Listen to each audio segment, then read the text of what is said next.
மகர ராசிக்கார நண்பர்களே, மகர ராசிக்கார நண்பர்கள் 2026ல் தொழில் மாற்றம் நடப்பதற்கான வாய்ப்புகள் அதிகம். ஏற்கனவே நீங்க பண்ணிட்டு இருந்த தொழில்ல சின்ன சின்ன லேக நீங்க சந்திச்சிருப்பீங்க. நீங்க எப்பயுமே பேக்கப் இருக்கிற ராசி. நீங்க ஏதாவது ஒரு ரிஸ்க் எடுக்கவே கூடாது. ரிஸ்க்குன்னு நம்ம எடுக்கவே கூடாது. அதுக்காக நம்ம என்ன பண்ணணும் அப்படின்னா, முன்னாடியே அதுக்கு தேவையான விஷயங்கள் எல்லாமே பண்ணி வச்சிரணும். அதாவது பேக்கப் நம்ம முன்னாடியே உருவாக்கி வச்சுக்கணும் அப்படிங்கிற ராசி தான் இந்த மகர ராசி. இந்த ராசியில் பிறந்தவர்கள் அதிகமாக நீங்கள் பண்ணக்கூடிய தொழில் டிஜிட்டல் சம்மந்தப்பட்ட தொழிலாக தான் அமையும். இந்த டிஜிட்டல் சம்மந்தப்பட்ட தொழிலையும் நீங்கள் எச்சரிக்கையாக இருக்க வேண்டிய விஷயம் என்ன அப்படின்னா, கூட்டு தொழில்கள் உங்களுக்கு ஓரளவுக்கு தான் செட் ஆகும். இந்த கூட்டு தொழில்கள் அப்படிங்கிற பட்சம்போது உங்களோட ஃபேமிலியே இதை சார்ந்து தான் வந்திருக்கும். இந்த ராசிக்காரர்கள் எந்த அளவுக்கு ஒரு முன்னேற்றத்தை சந்திப்பாங்க அப்படின்னா, தொழிலில் ஆன்மீக ரீதியான விஷயங்களில் தான் நீங்கள் அதிக முன்னேற்றத்தை சந்திப்பீங்க. எவ்வளோ பெரிய ஜாபவானாக இருந்தாலும் மகர ராசிக்கு ஒரு சிம்பிளான ஒரு விஷயத்தினால் நீங்கள் பெரிய விஷயத்தெலாம் நீங்கள் யோசித்து ஒரு ரிஸ்க் எடுக்கிறதுக்கு பயந்துக்குவீங்க. ஃபார் எக்ஸாம்பிளுக்கு நீங்கள் டேரெக்டாக ஒரு லேண்ட் வாங்கலாம் அப்படின்னு போவீங்க. ஒரு 1000 ரூபா முன்ன பின்ன இருக்கும். அப்படியே எக்ஸாக்டாக கால்குலேட் பண்ணிட்டே இருப்பீங்க. இல்லை இது பெரிய லாபம் வருதா என்னன்னு தெரியல, அப்போ நம்ம வேறு விஷயத்தை பார்க்கலாம் அப்படின்னு நீங்கள் போயிடுவீங்க. ஒரு விஷயத்தை ரொம்ப டீப்பாக உள்ள போவீங்க. பக்கத்து வீட்டுக்காரங்க கூட சண்டையாக இருக்கும். அது ரொம்ப டீப்பாக சண்டை போட்டு ரொம்ப டீப்பாக யோசித்து அது பெரிய லெவலுக்கு கொண்டு போயிடுவீங்க. ஸோ இதெல்லாம் ஒரு சிம்பிளான விஷயம் அப்படிங்கிறது உங்களோட மனம் ஏற்க மறுக்கும். ஏன்னா நீங்கள் ஒரு ரூமுக்குள்ளே இருப்பீங்க, ஆனால் உலகத்தையே படிச்சுட்டு இருப்பீங்க. ஒரு செல் மூலமாகவே நீங்கள் உலகத்தையே படிச்சுட்டு இருப்பீங்க. அந்த மாதிரி இருக்கக்கூடிய ராசியில் இந்த மகர ராசி ஒரு முக்கியமான ராசி அப்படின்னு சொல்லலாம். ஒரு deep thinking mind, over thinking மைண்டில் இந்த மகர ராசி ரொம்ப டீப்பாக போயிடும். ஸோ அந்த ஓவர் திங்கிங் மட்டும் கொஞ்சம் எக்ஸாக்டாக ஒரு இது மட்டும் போதும் சார், இதுக்கு மேலே ஓவராலாக திங்க் பண்ணக்கூடாது அப்படின்னு நினச்சிட்டிங்க அப்படின்னாவே உங்களோட 2026 பாதி விஷயத்தை நீங்கள் சக்ஸஸ் பண்ணிடுவீங்க. அதே போல் தொழில் மாற்றம் நடக்கிறதுக்கான வாய்ப்புகள் அதிகமாக இருக்குது. தொழிலில் முன்னேற்றமும் நடப்பதற்கான வாய்ப்புகளும் அதிகமாக இருக்குது. நீங்கள் எந்த அளவுக்கு நீங்கள் எக்ஸாக்ரேட் பண்ணுறீங்களோ, ஒரு விஷயத்தை ரொம்ப பெருசாக பேசுகிறீங்களோ அந்தளவுக்கு நீங்கள் இறக்கத்தை சந்திக்கிறீங்க அப்படின்னு அர்த்தம். ஸோ அதனால் இறக்கத்தை நம்ம சந்திக்கக்கூடாது, ஏற்றத்தை தான் நம்ம சந்திக்கணும். அப்போ ஏற்றத்தை சந்திக்கணும் அப்படி என்ன பண்ணணும், குலதெய்வ வழிபாடு கண்டிப்பாக பண்ணணும். தொழிலில் நல்ல ஸ்டெப்பு அதிகமாக போடணும். உங்களோட டைம் தொழிலுக்காக அதிகமாக ஸ்பெண்ட் பண்ண ஆரம்பிக்கணும். வேறு ஒருவரை நம்பி நீங்கள் எதையும் கொடுக்கக்கூடாது. உங்களுடைய முயற்சியினால் நீங்கள் செயல்பட்டீங்க அப்படின்னா மிகப்பெரிய ஒரு அச்சீவ்மெண்ட் கண்டிப்பாக கிடைக்குங்க. ஏற்கனவே தொழில் ரீதியாக நீங்கள் சிக்கல்களை சந்தித்து கொண்டு இருக்கிறீர்கள் என்றால் தற்போதைய நிலைமையில் நீங்கள் செய்ய வேண்டிய ஒரே விஷயம், பொறுமையாக நிதானமாக ஒரு விஷயத்தை கையாளணும். உங்கள் கீழே வேலை பார்க்குறவங்க உங்கள்கிட்ட பிரச்சனை பண்ண ஆரம்பிப்பாங்க. உங்கள் கூட வேலை பார்க்குறவங்க உங்கள்கிட்ட பிரச்சனை பண்ண ஆரம்பிப்பாங்க. சக போட்டியாளர் மாதிரி இருக்கக்கூடியவங்க உங்கள்கிட்ட போட்டி பொறாமையை அதிகமாக கக்க ஆரம்பிப்பாங்க. உங்களுக்கு ஈக்குவலாக ஒருத்தன் வேலை செஞ்சுருக்கோம் பார்த்திங்கன்னா, அவன் உங்கள்கிட்ட சில ஏமாற்றங்களை உங்களுக்கு கொடுக்குறதுக்கு பார்ப்பான். ஸோ அப்போ நீங்கள் என்ன பண்ணணும், உங்கள் கீழே வேலை பார்க்குறவன்ட்ட ரொம்ப எச்சரிக்கையாக இருக்கணும். அவனை ரொம்ப எக்ஸாக்டாக கண்காணிக்கணும். அவன்கிட்ட என்ன பண்ணால் அவன்கிட்ட வேலை வாங்க முடியும், அவனையும் வேலையிலேருந்து அனுப்பிடக்கூடாது. அவன் உங்களுக்கு விபூதி அடிக்க பார்ப்பான். ஸோ அவன்கிட்ட கொஞ்சம் ரொம்ப எச்சரிக்கையாக ரொம்ப ஜாக்கிரதையாக அவனை ஹேண்டில் பண்ணிங்க அப்படின்னாவே போதுமானது. ஏற்கனவே செய்த தொழில்களில் மிக முக்கியமான தொழில் எது தெரியுமா? டிஜிட்டல் சம்மந்தப்பட்ட தொழில் தான் உங்களுக்கு. அதில் தான் உங்களுக்கு நிறைய வருமானமே. அதாவது கலை சம்மந்தப்பட்ட துறையில் இந்த மகர ராசி இருக்கீங்க அப்படின்னா மிகப்பெரிய நன்மை உண்டு. அதில் மிகப்பெரிய வளர்ச்சியும் உண்டு. ராசிகள்லையே மிகப்பெரிய கலை சம்மந்தப்பட்ட விஷயங்களில் ரொம்ப முன்னேறி போகக்கூடிய ராசி எது அப்படின்னு பார்த்தீங்கன்னா மகர ராசி தான். இந்த மகர ராசி லக்கினமாக இருந்தாலும் அவர்களுக்கு மிகப்பெரிய நன்மை உண்டு கலைத்துறையில். ஸோ கலைத்துறையில் நீங்கள் எந்தளவுக்கு பிரதிபலிக்கிறீங்களோ அந்தளவுக்கு அரசு துறையிலேயே உங்களுக்கு வாய்ப்புகள் அதிகம். ஸோ இந்த ராசிக்காரர்களில் மகர ராசிக்காரர்களில் திருமணம் ஆகாமல் இருக்கிறவங்க கண்டிப்பாக இந்த வருடம் உங்களுக்கு ஸ்டார்டிங்லேருந்தே உங்களுக்கு யோகம் உண்டு. அதில் ரொம்ப டாப்பாக இருக்க வேண்டியது ஜூனுக்கு மேலே தான். அதே போல் குழந்தை பேர் இல்லாதவங்களுக்கும் ஜூன் மாதத்துக்கு மேலே ரொம்பவே நல்ல பலன்கள் இருக்குது. கண்டிப்பாக நீங்கள் கோயிலுக்கு போயிட்டு வாங்க. பழனிக்கு கீழே இருக்கக்கூடிய திருஆவினங்குடி பழனிக்கு போயிட்டு வாங்க, அது ரொம்பவே நல்லது. அதே போல் திண்டுக்கல் மாவட்டத்தில் பழனி திருஆவினங்குடி போயிட்டு வந்துட்டு உங்களுக்கு எப்போ ஃப்ரீ டைம் முடியுதோ திருப்பதி மலை, அதாவது ஏழுமலையான் கோயிலுக்கு நீங்கள் போயிட்டு வாங்க. திருப்பதி ஏழுமலையான் மகர ராசிக்கு ரொம்பவே ஆப்டான ராசி. மகர ராசியோட ஒரு உன்னதமான ஒரு கோயில் அப்படின்னா திருப்பதியை தான் சொல்லுவாங்க. இந்த ராசிக்காரர்களுக்கு எப்போவுமே திருப்பதி ஏழுமலையான் ஒரு படி எக்ஸ்ட்ராவே கொடுப்பார். மகர ராசியாக இருந்தாலும் சரி, மகர லக்கினமாக இருந்தாலும் சரி, திருப்பதி ஏழுமலையானுடைய மிகப்பெரிய ஆற்றல் கொண்டது. ஸோ இந்த லக்கினாதிபதியாக இருக்கக்கூடிய திருப்பதி ஏழுமலையான் உங்களுக்கு இந்த லக்கினத்திற்கும் சரி உங்களுடைய ராசிக்கும் சரி மிகப்பெரிய ஒரு உறுதுணையாக தொழில் ரீதியான வளர்ச்சியிலையும் கொடுக்குறாரு. உங்களுக்கு தடை இல்லாத வம்ச வளர்ச்சியும் கொடுக்குறாரு. அதாவது குழந்தை பேர் இல்லாதவர்கள் குழந்தை பேர் கொடுக்கறதுக்கு இந்த மகர ராசிக்கு திருப்பதி ஏழுமலையான் வழிபாடு தான் வம்சத்தை வளர்த்தி கொடுக்குறதுக்கு. தொழில் நல்ல முன்னேற்றத்தை கொடுப்பார். அவர் நின்ன இடமெல்லாம் பணம், தொட்ட இடமெல்லாம் பொண்ணாக மாறும்.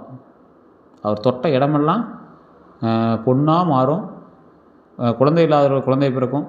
ஆண் குழந்தை வேண்டி விரும்புபவர்களுக்கு ஆண் குழந்தை கிடைக்கும் மகர ராசிக்காரர்களுக்கு. அதே போல் தொழிலில் லாபகரமான விஷயங்கள் நிறையா நடக்கும். இந்த ராசியில் பிறந்தவங்க விருச்சிக ராசி, இந்த மகர ராசி, இந்த மாதிரி ராசிகளில் பிறந்தவங்களாம் ஒரு குறிப்பிட்ட தெய்வங்களுக்கு உட்பட்டே இருப்பாங்க. விருச்சிக ராசி, மேஷ ராசி, தனுசு ராசிலாம் முருகனுடையது. மகர ராசிலாம் பார்த்திங்கன்னா பெருமாளினுடையது. பெருமாளினுடைய அவதாரமாக கருதப்படக்கூடியவராக இந்த ராசியிலே இருப்பாங்க. திடீர்னு சாமியாராக இருப்பாங்க. அவர் பேசுகிறதெல்லாம் பார்த்தா நம்மளுக்கே என்னப்பா இவன் திடீர்னு இப்படி பேசுகிறான், என்னப்பா வித்தியாசமாக பேசுகிறான், என்னப்பா வித்தியாசமாக யோசிக்கிறான், 100 பேர் கூடிய ஊருக்குள்ளே இவன் மட்டும் தனியாக வித்தியாசமாக தெரியிறானே, ஹைலைட்டாக தெரியிறானே அப்படின்னு இருப்பாங்க. ஸோ நீங்கள் வந்து பழைய அரைச்சமாகவே அரைக்கக்கூடாது. அடுத்தடுத்த அப்டேட்டுக்கு போயிட்டே இருக்கணும். நீங்கள் ஒரு விஷயத்தை செயல்படுத்துறீங்க அப்படின்னா அதுவே அப்படியே செட்டில் அமைதியாக இருந்துக்குவீங்க. ஸோ அதிலேருந்து அடுத்த ஸ்டெப் எடுங்க. அடுத்த ஸ்டெப் ஒரு மிகப்பெரிய நன்மையான ஸ்டெப்பாக அமையும். ராசிகளில் மிகப்பெரிய ஒரு சந்தோஷமான ராசி எது அப்படின்னு கேட்டிங்கன்னா மகர ராசி தான். ஏன்னா குலதெய்வம் கூடயே இருக்கும். எதை செய்தாலும் குலதெய்வம் வந்து கூடயே வந்து நிற்கும். ஸோ குலதெய்வத்தினுடைய ஆற்றலும் அனுகிரகமும் இந்த ராசிக்கு ரொம்பவே அதிகம். எதை செய்தாலும் மிகப்பெரிய மகிழ்ச்சியான விஷயத்தை கொடுப்பது இந்த ராசிக்கு மட்டும்தான். அப்போ நீங்கள் என்ன பண்ணணும், மருத்துவ ரீதியான செலவுகள் இருந்தது அப்படின்னா இந்த வருடத்தில் கொஞ்சம் பார்த்து பக்குவமாக செயல்படுத்துங்க. கால் சம்மந்தப்பட்ட விஷயங்கள் உங்களுக்கு ஓரளவுக்கு வலி தான் இருந்திருக்கும். முதுகு சம்மந்தப்பட்ட எலும்பு சம்மந்தப்பட்ட விஷயங்கள்லாம் உங்களுக்கு வந்து வலி கொடுத்துருக்கும். அது என்னதானே தெரியாமல் நீங்கள் வந்து குழம்பி தவிச்சிட்டு இருந்திருப்பீங்க. சில மாதங்களாக அது ரொம்ப மைண்டு வந்து குழப்பிட்டே இருந்திருக்கும். ஆன்சைட்டி டிசார்னு சொல்லுவாங்க. இதெல்லாம் ஒரு பிரச்சனையானு தெரியாமல் ரொம்ப மைண்டு போட்டு குழப்பிட்டே இருப்பீங்க. டாக்டர் கூட அதெல்லாம் ஒன்றுமே இல்லை, போய் வேலை பாருங்க அப்படின்னு சொல்லியிருப்பாங்க. இருந்தாலும் உங்களோட மைண்டு வந்து அதை பற்றி கேட்டுக்காமல் ரொம்ப இது பண்ணிகிட்டே இருந்திருக்கும். இப்போ வந்து நீங்கள் அதிகமாக கவர்மெண்ட் ஸ்டெப்புக்கு, அதாவது கவர்மெண்ட் வேலைக்கெல்லாம் நீங்கள் ஸ்டெப் எடுக்கிறீங்க அப்படின்னா கூடிய விரைவில் அது கட்டாயம் கிடைக்கிறதுக்கான வாய்ப்பு ரொம்ப அதிகம். தொழில் ரீதியான விஷயங்களில் நல்ல மகிழ்ச்சியான தருணங்களில் நீங்கள் வந்து ஒரு ஸ்டெப் எடுக்கிறீங்க அப்படின்னா ரொம்பவே நன்மை கிடைக்கிறதுக்கான வாய்ப்புகள் ரொம்பவே அதிகம். ஏற்கனவே நீங்கள் வந்து செய்த ஒரு விஷயம் ரொம்ப நீங்கள் வந்து தப்பு அப்படின்னு நினச்சி செஞ்ச விஷயம்லாம் இப்போ வந்து உங்களை தூண்டி தொடருவாங்க. ரொம்ப மறைச்சி வச்சுருக்கீங்க பார்த்தீங்களா, அந்த சீக்கிரஸாக வெளிப்படக்கூடிய ஒரு ஆண்டாக 2026 அமையும். கொஞ்சம் பொறுமையாகவும் நிதானமாக ஹேண்டில் பண்ணுங்கள். மகர ராசியில் பிறந்தவங்க எப்பவுமே வேற்று மதத்தினர், வேற்று ஜாதியினர், அந்த மாதிரி ஏதோ ஒரு வேறு ஒரு இதில் தான் வந்து திருமணம் பண்ணுவாங்க. ஃபேமிலி கொஞ்சம் எதிர்த்து தான் பண்ணுவாங்க. ஒரு சிலருக்கு ஃபேமிலி வந்து திருமணத்தை பண்ணி வைக்கும். அந்த அளவுக்கு வந்து நீங்கள் வந்து ஊருக்குள்ளே ஒரு தனித்துவமாக தெரிவிங்க. ஊரே ஒரு மாதிரி இருந்துச்சுன்னா நீங்கள் ஒரு மாதிரி இருப்பீங்க. இதாண்டா ப்ராக்டிக்கல் அப்படிங்கிறத எங்களுக்கு ப்ரூவ் பண்ணுவீங்க. இப்படி தாண்டா இருக்கணும், இதுதான் ப்ராக்டிக்கல் அப்படிங்கிறத நீங்கள் வந்து ப்ரூவ் பண்ணுவீங்க. அந்த மாதிரி ஒரு ராசி இந்த மகர ராசி.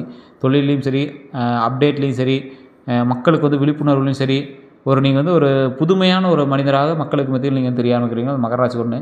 அதே மாதிரி ஓவர் திங்கிங்கில் ரொம்ப ஃபஸ்ட்டு ஸ்டெப் வந்து இந்த மகர ராசி தான். அது உண்மையாக அப்படின்னா நீங்கள் வந்து மறக்காமல் கமெண்ட் செக்ஷனில் பார்த்துக்கிடுங்க.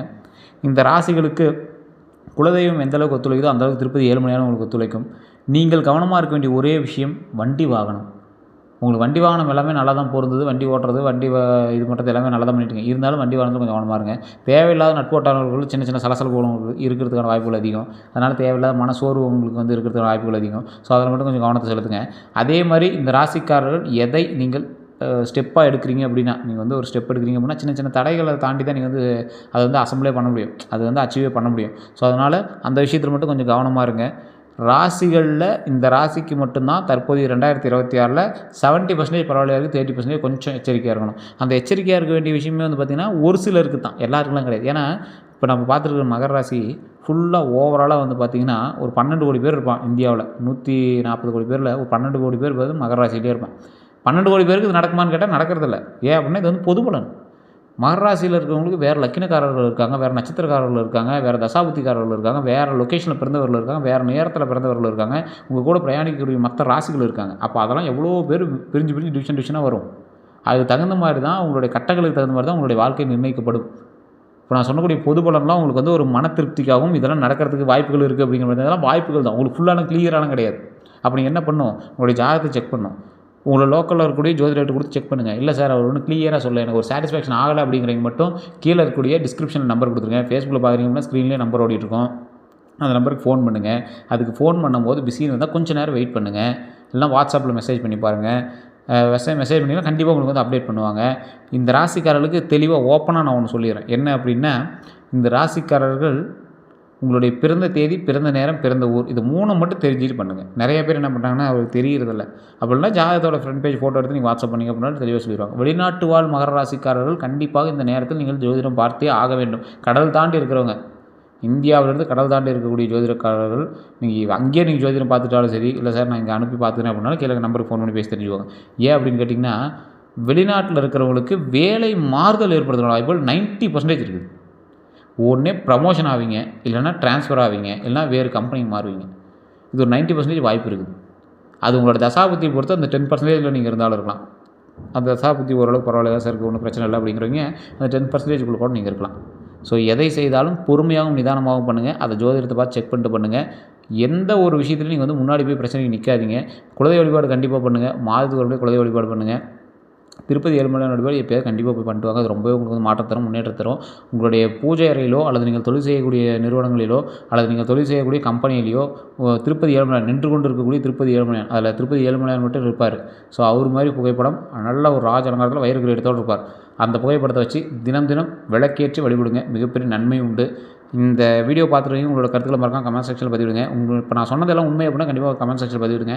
வேறு எந்த கருத்துக்கள் இருந்தாலும் கீழே வந்து டிஸ்கிரிப்ஷனில் நீங்கள் ஒரு நம்பர் இருக்குது, அந்த நம்பருக்கு நீங்கள் ஃபோன் பண்ணி பேசி தெரிஞ்சுக்கலாம். எல்லோருக்கும் நன்றி நண்பர்களே.